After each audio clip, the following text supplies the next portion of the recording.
नमस्कार, खबरों की खबर में आपके साथ में फरहाद सिद्दीकी। खबरों की खबर में आज बात अल-कायदा से जुड़े आतंकियों की, जिनको गिरफ्तार करके यूपी एटीएस ने बड़ी कामयाबी हासिल की है। बताएंगे आपको कि कैसे यूपी पुलिस ने आतंकियों के नापाक इरादों पर फेरा पानी। आतंक के आकाओं के निशाने पर राम मंदिर के साथ साथ यूपी के और कौन कौन से शहर थे वो भी आपको बताएंगे।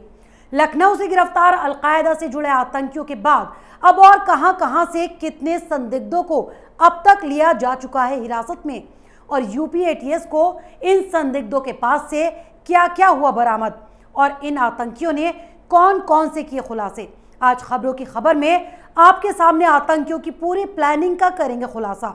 लेकिन सबसे पहले आपको यह बता दें कि यूपी एटीएस ने बड़ी आतंकी साजिश को नाकाम करते हुए बुधवार को लखनऊ के काकोरी से मिन्हाज और मड़ियाव से मसीरुद्दीन नाम के संदिग्ध आतंकियों को गिरफ्तार किया। इन आतंकियों की मानव बम के जरिए धमाके करने की साजिश थी, जिसके जरिए ये देश के कई इलाकों को दहलाने की फिराक में थे। खासतौर पर आतंकी 15 अगस्त के आसपास धमाका करने की साजिश रच रहे थे। दोनों आतंकी सीरियल ब्लास्ट करना चाहते थे। ये आतंकी अल-कायदा के मानव बम मॉड्यूल का हिस्सा थे।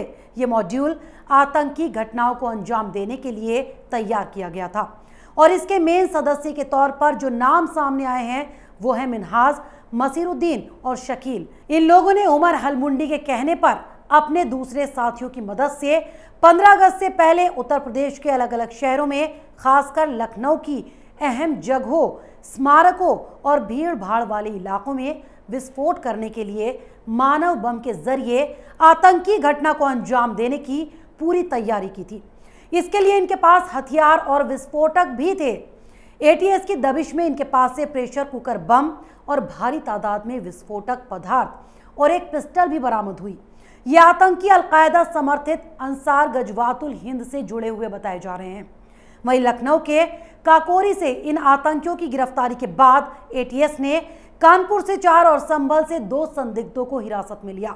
तो पिछले 24 घंटों में 10 से ज्यादा संदिग्धों को अलग अलग जगहों से एटीएस ने हिरासत में लेकर उनसे पूछताछ की। वहीं यूपी के अलग अलग शहरों में एटीएस की छापेमारी का दौर लगातार जारी है, जिसमें मेरठ, मुजफ्फरनगर और शामली जैसे कई जिलों में एटीएस का सर्च ऑपरेशन चल रहा है। तो वहीं लखनऊ से गिरफ्तार अल-कायदा के आतंकियों के मामले में एक के बाद एक नए खुलासे भी हो रहे हैं। एटीएस के मुताबिक ये गतिविधियां पाकिस्तान अफगानिस्तान बॉर्डर क्षेत्र में पेशावर क्वेटा क्षेत्र से संचालित की जा रही हैं।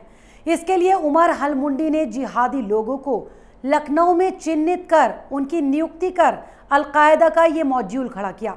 शुरुआती जांच के दौरान ये भी पता चला कि इन आतंकियों ने बम बनाने में माचिस की तीलियों के बारूद का इस्तेमाल किया था। गिरफ्तार दोनों आतंकियों का अक्सर कानपुर आना जाना लगा रहता था। दोनों ने कानपुर से हाल ही में एक मोबाइल भी खरीदा था और नई सड़क इलाके में रहने वाले अपने साथी के साथ मीटिंग भी की थी। उस मीटिंग के बाद कानपुर वाले इनके साथी ने कानपुर में ही कई और लोगों से मिन्हाज और मुशीर की मीटिंग कराई थी। इन्होंने अपने नेटवर्क में और लोगों को जोड़ने के मकसद से ये मीटिंग की थी।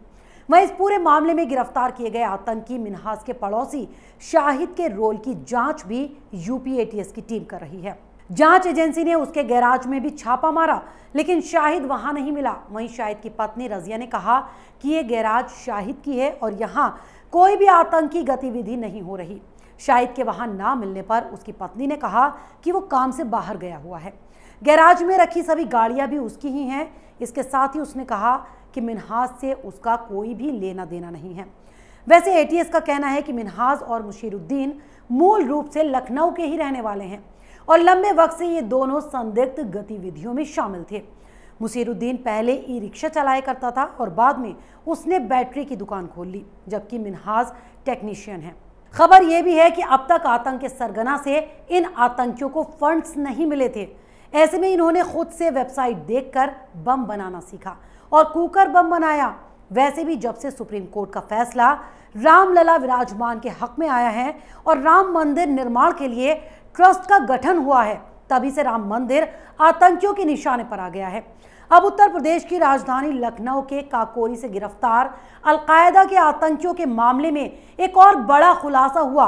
अब यूपी एटीएस ने इन आतंकियों के पास से कई प्रमुख शहरों के नक्शे भी बरामद किए हैं, जिसमें अयोध्या के राम मंदिर और इसके आसपास के इलाकों का नक्शा मिला है। इन आतंकियों के पास से कई अन्य शहरों के नक्शे भी बरामद हुए हैं। ये आतंकी अयोध्या में राम मंदिर निर्माण स्थल की रेकी भी कर चुके हैं। साथ ही काशी और मथुरा जैसे कई धार्मिक स्थलों के नक्शे भी उनके पास से बरामद हुए। इसके साथ ही गोरखपुर का भी नक्शा आतंकियों के पास से बरामद किया गया। इन नक्शों में अलग अलग पॉइंट चिन्हित किए गए थे, जिससे साफ पता चलता है कि आतंकियों के निशाने पर कई अहम शहरों के साथ साथ कई धार्मिक स्थल भी थे, जिन पर उनकी नापाक निगाहें थी, जिन्हें वो बनाना चाहते थे अपना निशाना। इतना ही नहीं, आतंकियों के पास से टेलीग्राम, वीडियो कॉल और व्हाट्सएप कॉल की चैटिंग भी एटीएस के हाथ लगी है, जिसके आधार पर जांच को आगे बढ़ाया जा रहा है। और इसी के तहत यूपी के अलग अलग शहरों में एटीएस की छापेमारी का दौर लगातार जारी है। इन आतंकियों के निशाने पर कौन लोग थे, इसके बारे में पता लगाया जा रहा है। लेकिन इस घटना के बाद सूबे के सभी धार्मिक स्थलों की सुरक्षा बढ़ा दी गई है, तो सभी जिलों में अलर्ट जारी कर दिया गया और संदिग्धों की तलाश में छापेमारी भी जारी है, क्योंकि आतंकी कई शहरों में सीरियल ब्लास्ट की योजना बना रहे थे। बीजेपी के कुछ बड़े नेता भी इन आतंकियों के निशाने पर थे। वहीं इस पूरे मामले को लेकर सूबे के मुखिया योगी आदित्यनाथ ने रविवार देर रात समीक्षा बैठक की, जिसमें उन्होंने एटीएस को और मजबूत करने का निर्देश देते हुए इस मामले में कार्रवाई और तेज करने का भी आदेश दे दिया है। अब एटीएस को नए संसाधन और नए अत्याधुनिक हथियार दिए जा रहे हैं, जिससे भविष्य में ऐसी घटनाओं से बेहतर तरीके से निपटा जा सके। वहीं कानपुर में हाई अलर्ट जारी कर दिया गया और पुलिस रेलवे स्टेशन और बस अड्डों पर लगातार चेकिंग कर रही है। तो सभी डीसीपी को अपने अपने क्षेत्रों में अलर्ट रहने के भी निर्देश दे दिए गए। वैसे ऐसा नहीं है कि ये कोई पहला मौका है जब लखनऊ से संदिग्ध आतंकी दबोचे गए हों, बल्कि इससे पहले भी प्रदेश में आतंक फैलाने की साजिश रची जा चुकी है, लेकिन उसे भी नाकाम कर दिया गया था। इससे पहले 8 मार्च 2017 को 2 दिन तक चले इनकाउंटर में यूपी एटीएस ने सैफुल्लाह को मार गिराया था। सैफुल्लाह भी काकोरी क्षेत्र में ही रहा करता था और उसके कई साथियों को यूपी एटीएस ने गिरफ्तार भी किया था। वहीं जनवरी 2016 में एनआईए से मिले इनपुट के आधार पर एटीएस ने कार्रवाई करते हुए राजधानी के इंदिरा नगर से एक संदिग्ध आतंकी अलीम को भी गिरफ्तार किया था और उससे पूछताछ में यह भी पता चला था कि आईएसआईएस के 8 आतंकियों ने लखनऊ में संदिग्ध अलीम के घर में गुपचुप बैठक की थी, जिसमें तय हुआ था कि हरिद्वार में बम विस्फोट कर बड़े पैमाने पर तबाही मचाई जाएगी। इसके लिए बाकायदा विस्फोटक और दूसरा सामान जुटा भी लिया गया था। वहीं जनवरी 2016 में अलीम की गिरफ्तारी के साथ ही कुशीनगर और हरदोई से भी आईएसआईएस के 2 संदिग्ध आतंकियों को गिरफ्तार किया गया था। उस वक्त एटीएस ने दावा किया था कि बड़े पैमाने पर सूबे में आतंक फैलाने की ये साजिश रच रहे थे।